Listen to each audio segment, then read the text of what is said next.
Hello, everyone. Welcome back to another episode of the Draft Busters podcast on Vendetta Sports Media. I'm your host, Jeremy Rinaldi, and I'm alongside Trey Daubert. Trey, how's it going? Pretty good. Before we start, can we talk about the flag?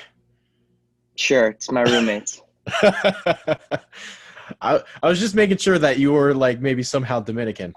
No, no, it's my roommates. Okay. It's Yeah, autographed by some baseball players, yeah. awesome. Yeah, so the Senior Bowl is done. We have no combine, so more so than ever, this is the biggest Senior Bowl. I don't know, at least since I've been alive. So Yeah, this game means a ton for these guys. So we're gonna dive into some winners and losers, and we have a good show for you guys. yeah. So today is Sunday, January 31st. We're recording this a day after Senior Bowl. So before we get into winners and losers, I just wanted to say one quick thing about the Senior Bowl. I don't understand why they had the graphic with the score. They had the national team in gray on the graphic and the American team in black. And on the field, they were wearing the opposite jerseys. Yeah, I don't know.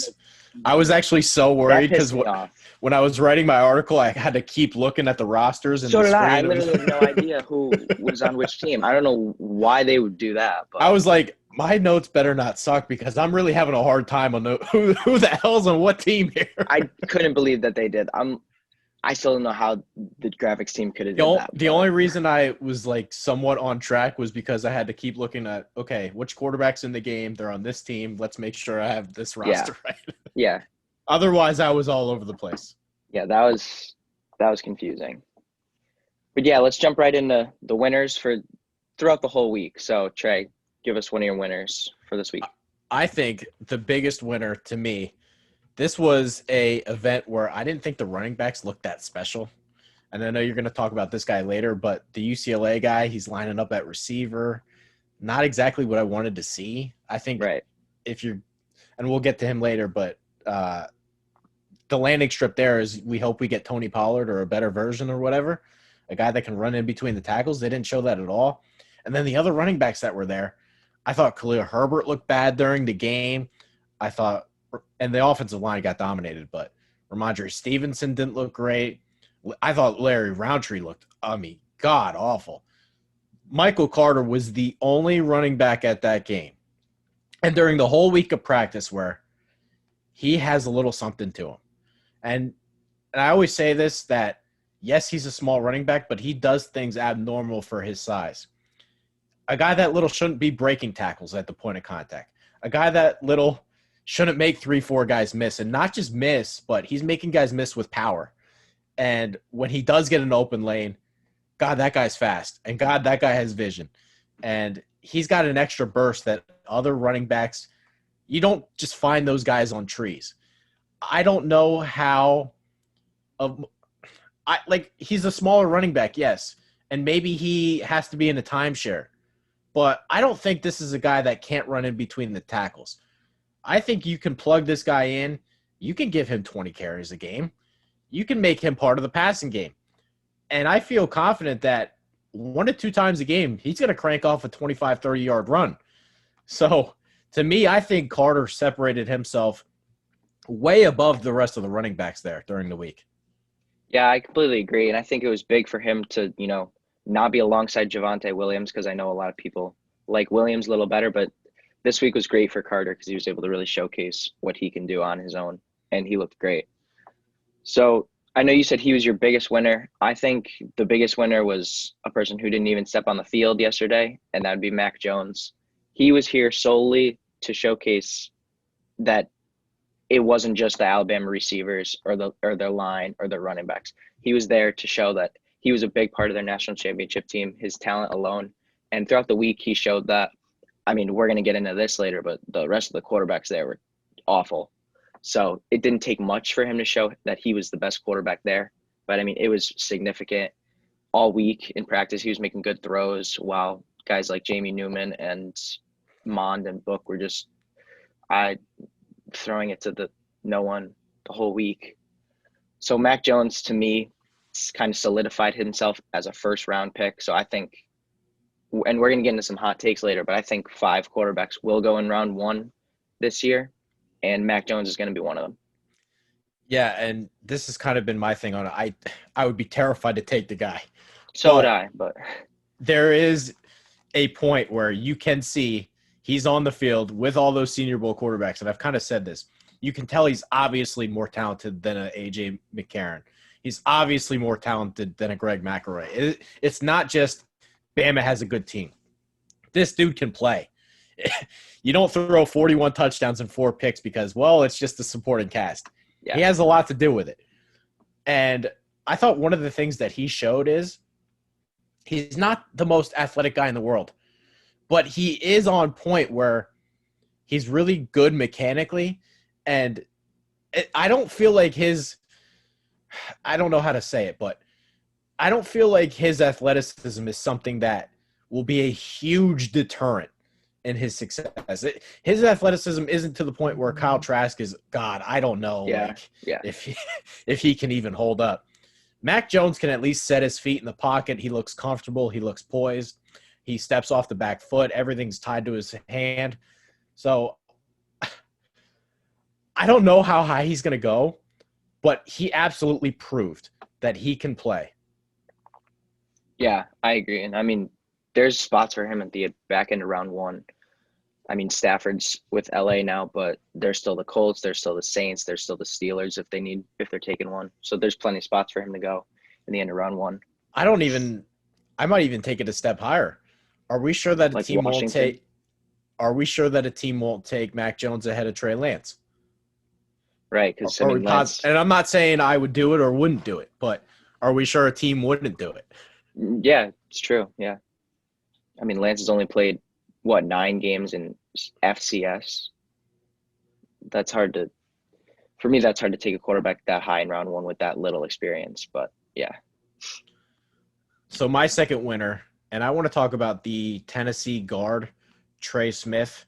It sounds weird to say my own name, yeah, but I think there was two polar opposites in this game. We have one Alabama guard, Deontay Brown, who's a massive dude. He's like 360, but he's an eyesore out there. He can't move. He right. just looks stuck in the mud. And a lot of times he got beat a bunch of times by Odigizua and some of those athletic defensive tackles that can really get after you. He just looked like an eyesore sometimes out there. Trey Smith is big, but he's athletic and can move. It sort of reminded me, and I'm not sure if you'll remember this, but when Deion Dawkins was at the Senior Bowl, he was so dominant and he was a big guy, but he could really move. And the sort of thing I kept seeing with Dawkins is if we need him to play as a tackle, he can do it. And he's been a great tackle with the Bills. Yeah, But if we kick this guy inside the guard, I might have something special here in round 2 that I really should have to take in round 1. But he's, for whatever reason, teams aren't going to view him as a tackle. So he's not going to go in the first round. But if I can find a Pro Bowl guard in the second round, I'll feel comfortable with that every single day in the draft. yeah, Trey Smith, I think I can get away with playing him at tackle, but he's so dominant inside. I'll take him all day in the second round. And he was awesome at Tennessee. And I think part of the reason why he's going to drop is because he had blood clot issues and he wasn't always right. He healthy. has health concerns. Yeah, But the pure talent of him is off the charts. yeah, and he was a 5-star recruit coming in too, so he was one of the highly touted guys. I And don't yeah, think he lost a rep during the one-on-ones, or at least from what I saw. and the question for sure is going to be the health concerns with that. And then, I mean, it sucks that there's no combine because that's a big way for I would teams have to, I would have loved to mitigate see him that. move just to see how his knee's been. But even a guy like Orlando Brown, he moves much better than Orlando Brown. Yeah. All right, so my second winner is going to be Demetric Felton, the running back / wide receiver out of UCLA. So you had said this earlier. I really wanted to see him at running back a little bit more. I loved him at UCLA as a running back all year and all of last year as well. I think he didn't really get the ball too much. I think he had two receptions in this game with a touchdown. But I mean, all week he looked good as a receiver. He can create separation. He's got burst and agility, which is something that I want in a running back as well. So I know you had said Tony Pollard.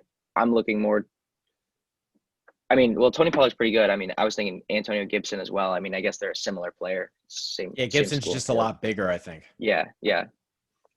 But I mean, I think Felton as like a combo running back to pair with someone, even like I mean, imagine if he's on the Titans pairing him with Derrick Henry.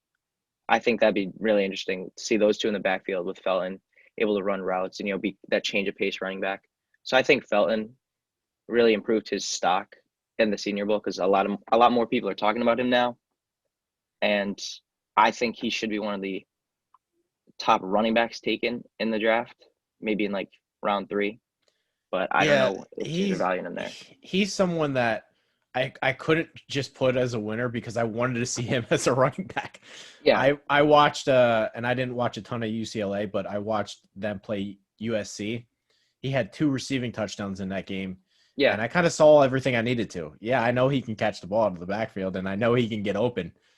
I want to see if he can carry the ball 15 times a game, yeah. which I didn't get to see at the Senior Bowl. So I don't know how And I much mean, I can move him up, but he does look good in that area.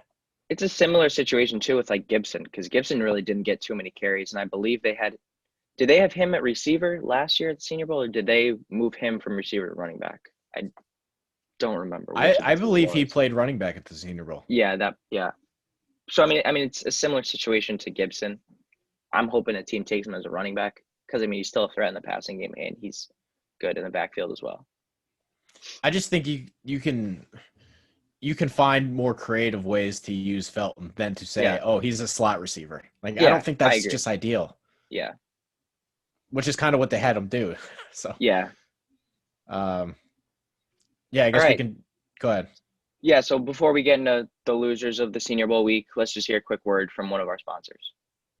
The following broadcast is brought to you in association by Forever Grips.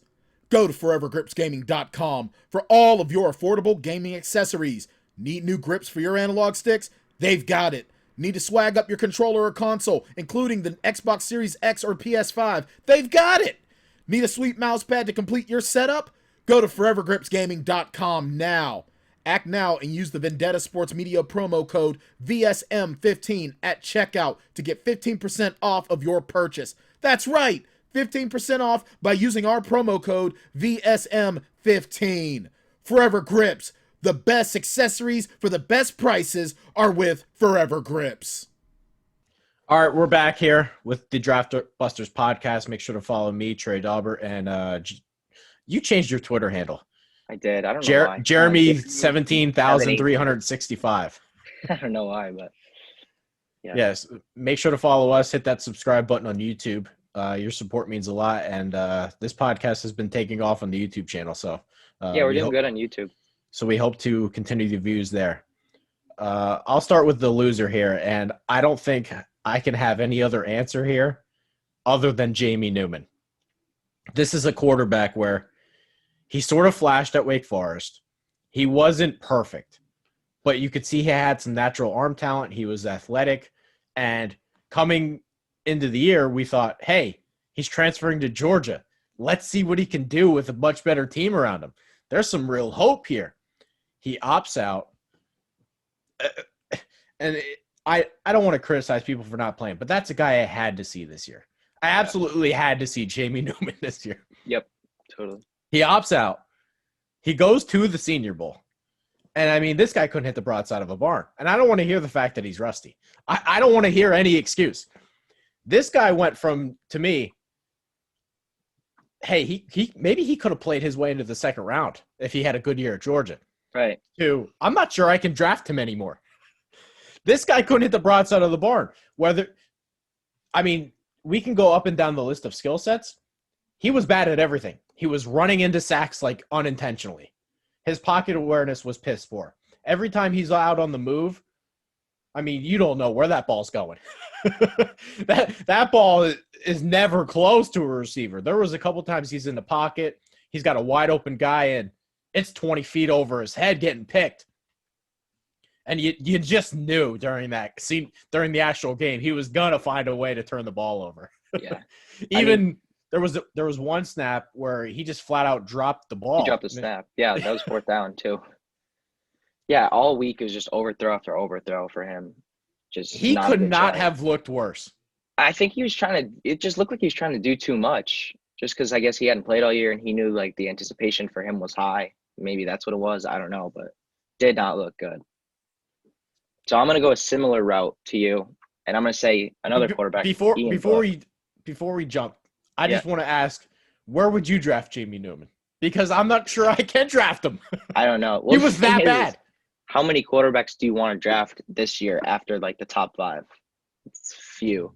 But I'm saying like 6th, 7th round. I'm like, Yeah, I eh. don't know. I don't. I feel like you can get a better backup in a different year, It's or at least a crazy. more consistent backup.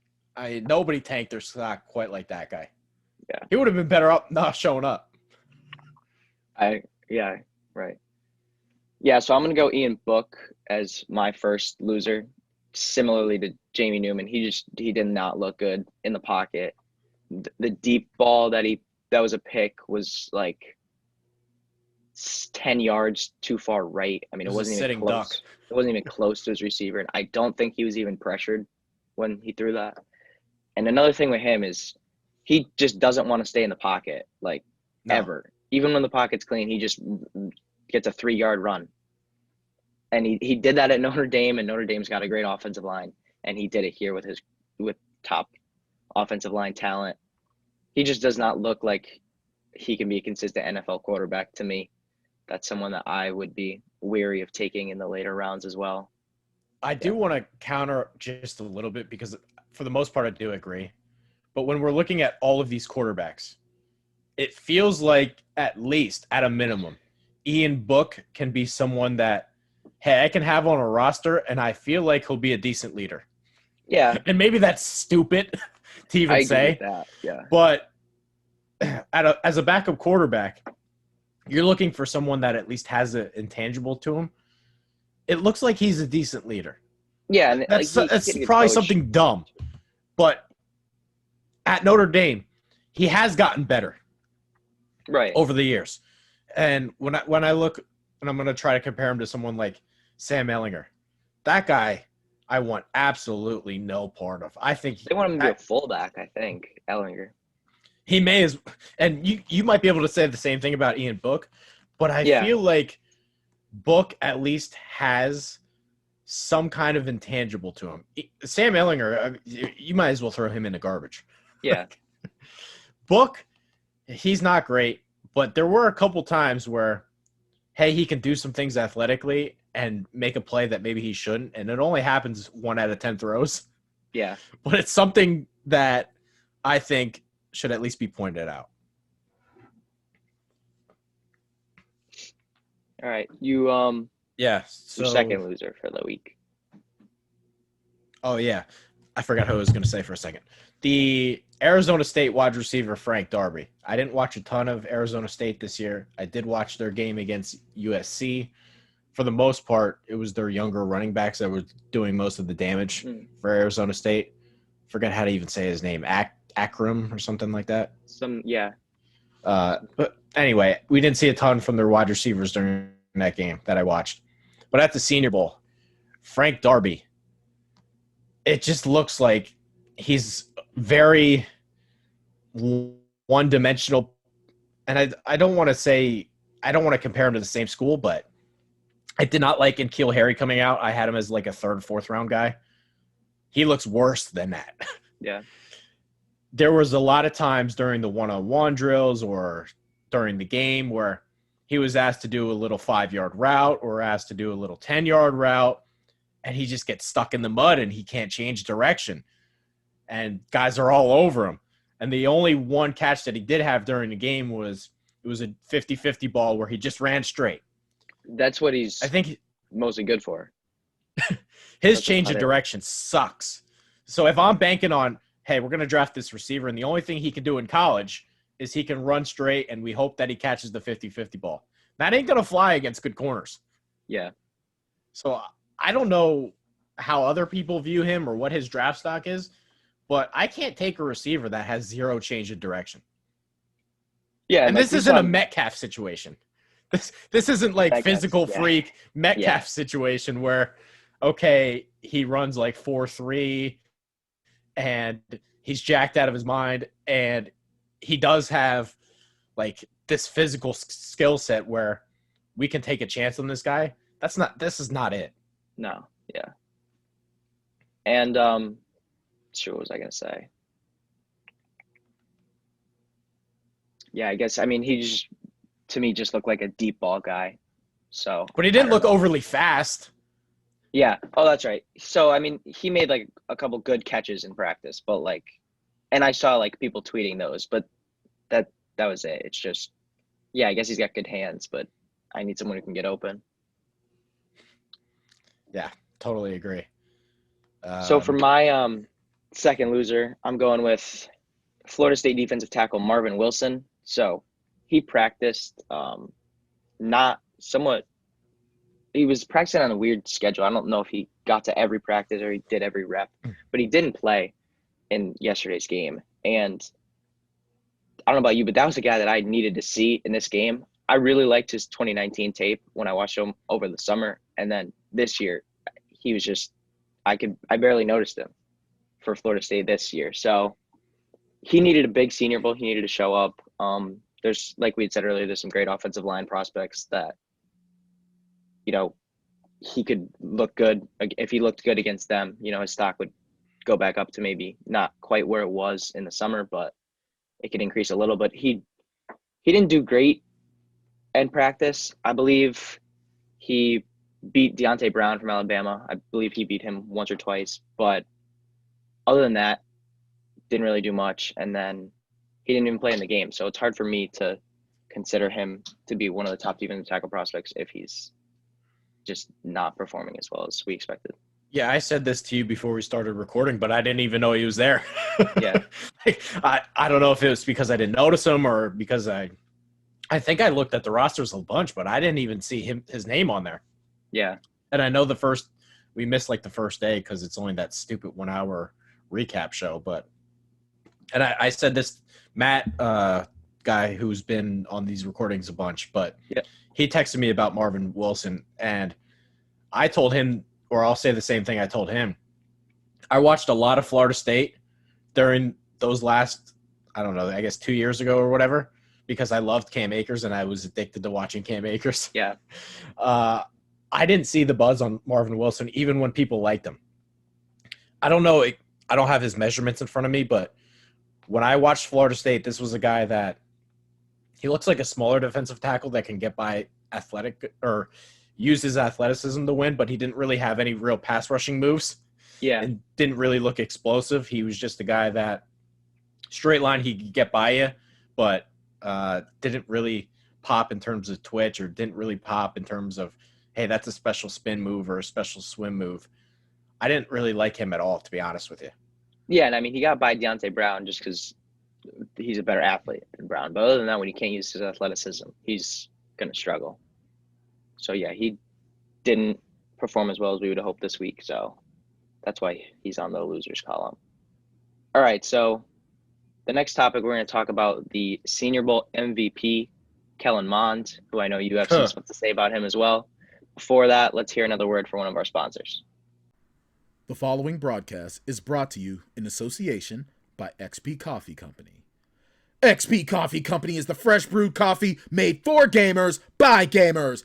Get amazing flavors like Choco Loco in 8, 12, or 16-ounce bags. Or level up and get Illusion, Isolation, Nightmare, or the Majestic Throne blends in light, medium, or dark roast in whole bean, coarse French press, drip, or fine espresso in 12-ounce, 16-ounce, or 2-pound bags. Wow! Shipping worldwide. If you're in the U.S., go to usa.xpcoffee.co. If you're in Europe or in the U.K., go to www.xpcoffee.co. XP Coffee Company, for gamers, by gamers. All right, welcome back. The next segment, we're going to talk about Senior Bowl MVP, Kellen Mond. Trey, I know you're not a big Kellen Mond guy, so. I've been saying this for, I don't know, maybe the last 2-3 years since he started. And I just have this line where Kellen Mond, that guy just ain't it. And I don't understand how this guy could even win the Senior Bowl MVP. That blows my mind. During the week of practice, his accuracy is so bad. His ball placement just stinks. And during that game, yeah, he was able to get 2 scores, but I want to say there was probably 10 throws that could have been picked. Yeah. There was at least 10 balls that should have been picked or over the head or bad communication or pointed to whatever you want. He's not a quarterback. I struggle finding ways to describe him, but he never makes the play that he should. You see guys open and he'll take off for the 5-yard run, or he's got a guy wide open in the seam and he throws it 5 yards short, or I don't want to say he was Jamie Newman bad, but I saw Todd McShay had him ranked in the 3rd round. How can you take him in the 3rd round? He had Mond in the 3rd round? Yeah. No way. He had Mond as a 3rd round guy. I don't know how you could watch him and say, yeah, this is a guy that you could potentially build into a starting quarterback. It doesn't make any sense. There was a couple times during the year, and I know this was a bad weather game, but they played LSU, and I think they scored 9 points. Yeah. And a lot of it had to do with Isaiah Spiller. This is not someone that you can take as a developmental quarterback and say we can build a starter out of this. I don't even from a pure arm strength standpoint. I mean, this isn't someone that's got a rocket of an arm that we can translate into, hey, we can build something here. Like there's nothing to build on. Yeah, I mean, he's looked inconsistent it feels like he's been there at Texas A&M for like 10 years, but all throughout his entire starting career, he's just looked really inconsistent. And I mean, I guess the box score scouts are going to, think he bolstered his draft stock because he won the MVP. But I don't think anyone in like a GM office would be fooled by this. Well, you never know. Well, I mean, someone like the Eagles. Yeah, and I mean, another play on 4th down, it was 4th and 2, and I believe that someone was running a slant route, and he threw it like 15 feet behind him. The dude had no chance to catch it. And that was in the 4th quarter when they were, when Mond was like leading the comeback, which is why they gave him MVP. He threw the ball 15 feet behind the guy on 4th down. I think another thing that should be said is he also had a ton of opportunities. If Mac Jones played in that game, right, and he doesn't have 3 or 4 extra drives, we're looking at him a lot differently, I think. Yeah. Yeah, Mond had significantly more drives than the rest of the quarterbacks as well. So I don't know if – So his mistakes could have been covered up by he had an extra throw or two that made him look better than he should have, because for the most part I thought he looked horrible. All right, I got something. Do you think you can rank the quarterbacks at the Senior Bowl? Yeah. 1 through 6. Let's hear it. Hopefully I don't forget anyone. Mac Jones. Who's all there? Actually, give me the names so I don't. It's Jones, Mond, Book, Franks, Ellinger, and Newman. Oh. And Trask, if you want to throw. No, I'm not going to count Trask because he didn't play. You know what? This is going to sound ridiculous, but I think Book's too. Yeah. Wow. It's a tough game. I think I have to go Mond 3. As crazy as that sounds. Who do I have left? Franks, Newman, and Ellinger. Ellinger, Newman, Franks. I think I might put Franks at 2. Wow. I think I would do Jones, Franks, Book, Mond, Newman, Ellinger, just because I guess Newman's more athletic than Ellinger. That's a tough game, yeah. I thought Franks looked like he couldn't make a CFL roster. Bad. You think? I mean, he's got good arms. His velocity. He can't make a decision to save his life. There was a play in that game yesterday where he just completely threw it into the ground. like trying to target someone. Yeah. He's so bad. Yeah, it was not a good year for quarterbacks at the Senior Bowl, with the exception of Mac Jones, who, like we said, Kyle Lauletta would have made these guys look like chumps. Yeah, that's funny. People got hype over Kyle Lauletta at the Senior Bowl one year. He would have, and I remember his performance. He would have made these guys look like chumps, and he couldn't. He wasn't even a guy that was going to make it in the league. And I mean, one of these guys won the Senior Bowl MVP. That's what I think is crazy. All right, so we're going to move on to the last segment.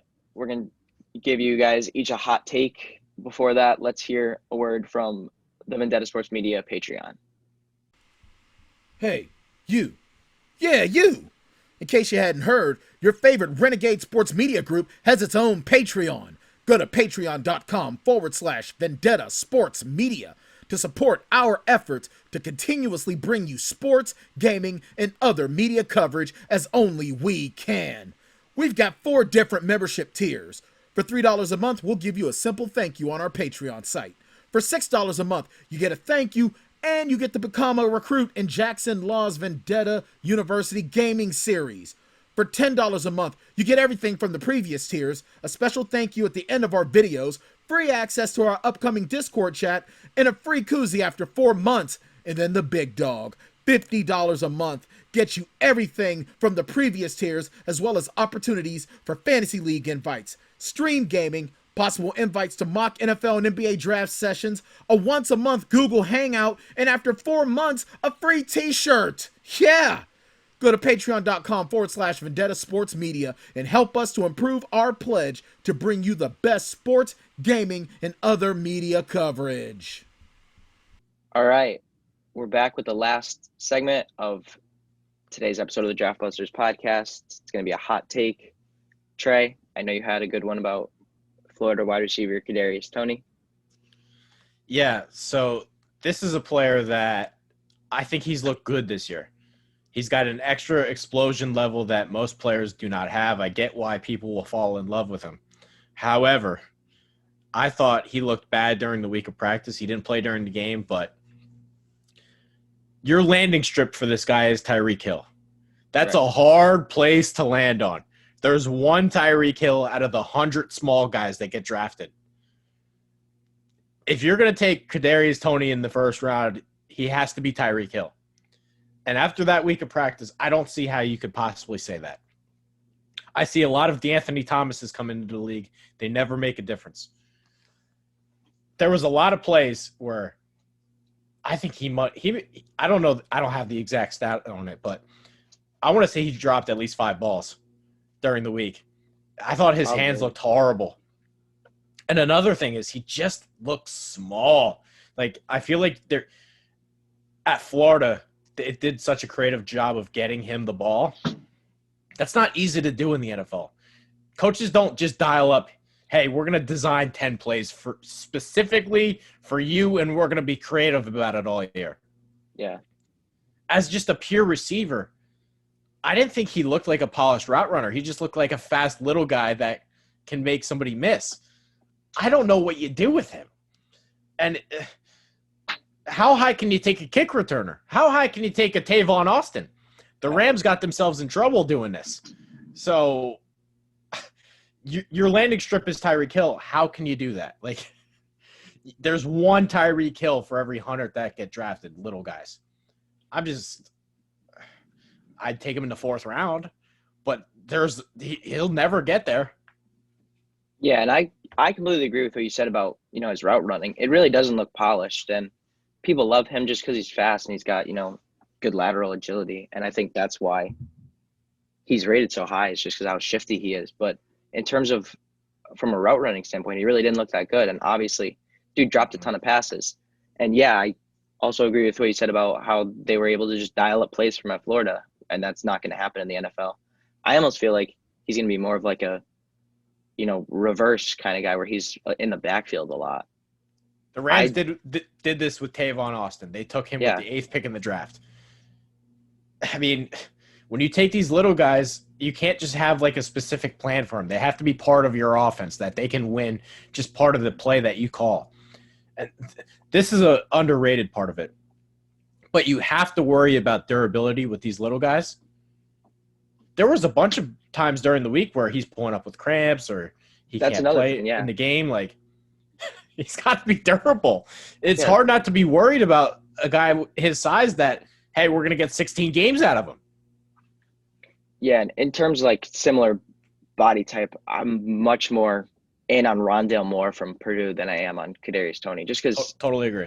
And I get there's also injury concerns with Moore, but I just think Moore can do more than Toney can. That's quite the pun.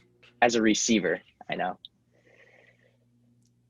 I think Rondale Moore's in a totally different class. I don't know if he's straight pure line speed faster, but Rondale Moore's a guy that his yards after the catch are unbelievable. And I mean, he's physically strong. Another thing is he's the focus guy. The whole defense is looking at him at Purdue. On Florida, Kyle Pitts draws triple coverage sometimes. So not only that, but who's Purdue's quarterback? Right. I don't know. And Moore is, still able to showcase his skill and climb up the draft boards. So in terms of a body type standpoint, Moore is definitely above Toney for me. But yeah, I thought Toney was a little underwhelming this week as a receiver, yeah. So my hot take, this is going to be about North Dakota State left tackle Dylan, I believe it's Raduns. I don't know if I'm pronouncing that correct, but so I'm going to go ahead and say that I think he's going to be a top 15 pick. And so the reason I know a lot of tackles kind of climb up towards, the latter part of the draft process in March and April, people start to see offensive tackles go early. And in the mock draft we recorded last episode, I had Virginia Tech left tackle Christian Darrisaw at the 5th pick to the Bengals, which I know no one has him going that high yet, but I always feel like offensive tackles slide up. And so Raduns, to me, was the best tackle this week, and I didn't even think it was particularly close. I thought from a strength standpoint, he was stronger than the rest of them. His lower half, and he was able to get low too, so he was able to sink and move better than the rest of the guys.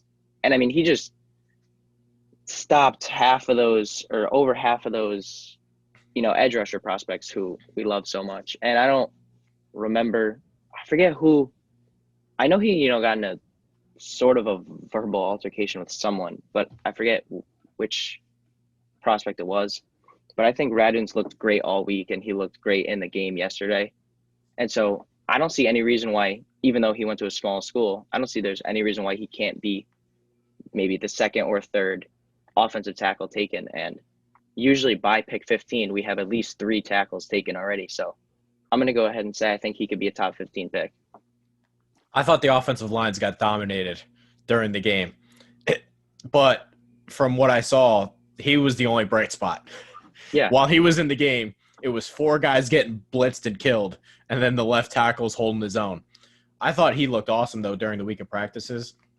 And one thing I noticed is when he got your hands on him, it was over.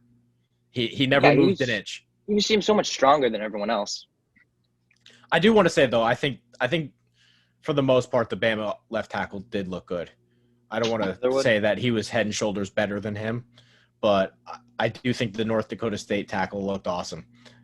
I did not watch a single North Dakota State game, so I didn't have any expectations on him. And I didn't watch a single Virginia Tech game, so I have no idea about him either. Yeah. But, I think he looked great. So, again, you could be right because tackles always slide up the board. I remember – this is probably 12 years ago, but Dwayne Brown from Virginia Tech, he had a great little pre-draft process where he was good leading up to it in the combine and the Senior Bowl, and he shot up all the way in the first round. So it's happened plenty of times. Yeah, tackles are in my opinion, the most likely to rise up the draft boards, and he had a big week. So top 15 to me, I don't think that's out of the question at all for him. And just before we end here, I just want to shout out Jordan Smith. He came on 2 podcasts ago, and he also looked really good this week in the Senior Bowl. And I think he bolstered his draft stock a little. He just looked so long. He is. He is. Yeah, so I just wanted to shout him out. He really nice guy for coming on and doing that interview, and he had a great week. And we're hoping to get some more interviews going soon. I'm talking to someone right now. I don't want to reveal who it is in case we don't end up getting him on, but hopefully that could be next episode. So, Trey, you Sweet. got any closing statements? Closing statements. I like the Louisiana I don't know why I keep saying that. The Louisville wide receiver, Dez Fitzpatrick. I thought he looked awesome. Who else sort of stood out that I can go over? I thought Pitt had a great week. The Pitt safety I liked. Patrick Jones looked good in the game, not so much during the week. Rashad Weaver had some good moments. I thought the UCF corners, I guess Richie Grant is kind of a safety, but he was awesome that third day of practice. Robinson had a great second day of practice. Robinson's a physical guy. That's Baron Browning. I want to see what he runs, man. Baron Browning looked good. He's an athlete, yeah. KJ Britt, Auburn, I thought he looked good. Yeah, I guess that about does it. I liked the some of the taller corners, like Keith Taylor from Washington did good. Yeah, he was up and down for me. The Minnesota corner, Benjamin St. Juste, I believe, he looked good as well. And the Syracuse corner / safety, who I don't think I can pronounce his name. Melifonwu, yeah. He looked good too. And those are three taller corners. And I think they all had a pretty good week. Alrighty. All right, so that's going to do it for this episode. Be sure to follow us on Twitter, on Instagram, and subscribe to the YouTube channel. We've been doing good with subscribers lately, so hopefully keep that up. Thank you for watching, and we'll see you guys next time.